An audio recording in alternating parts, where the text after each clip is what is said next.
आज मेरे पास ये नोट 13 प्लस 5G आया है, जो कि वाटर डैमेज की वजह से ये नेटवर्क नहीं आ रहा। तो ये कि दुकानदार ने मुझे दिया था, तो इसमें जो है प्रॉब्लम हो सकता है, हमारा कोई वोल्टेज लाइन शॉर्ट हो। तो चलिए देखते हैं। तो बोर्ड में जो है दोस्तों, ये 2G IC के पास यहाँ कुछ कंपोनेंट निकाला गया है, और यहाँ जो है अपना 4GPA या 5GPA लगा है।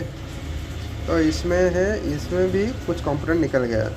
शायद मुझे लगता है ये दोनों में से किसी के पास एक भी वोल्टेज निकल गया होगा, जिसकी वजह से हमारा नो सर्विस या इमरजेंसी में आ रहा है। तो चलिए देखते हैं। तो अभी मैं सीधी तरीके से इसका कोल्ड टेस्टिंग लूँगा दोनों गैस के पास। तो देखिए, मैंने जो यहाँ प्रॉब लगाया जहाँ VPA जाना चाहिए, और ये हमारा रीडिंग है 432, यानी कि ये सही है। और यहाँ मैंने लगाता हूँ,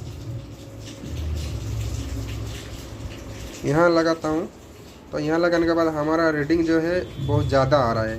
देखिए दोस्तों, इसके पास वही 400 कुछ आना चाहिए, जो कि 1345 चले। मतलब यहाँ हमारा लाइन निकल गया वोल्टेज का।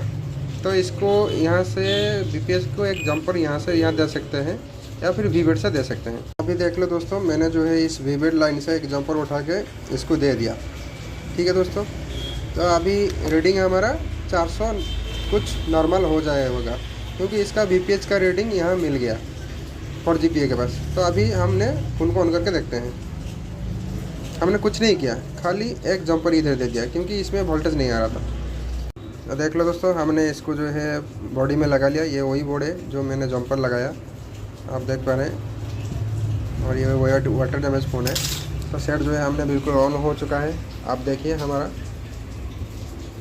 ये देख लो दोस्तों, हमारा परफेक्टली नेटवर्क आ चुका है 5G, और एयरटेल का सिम हमने डाला था।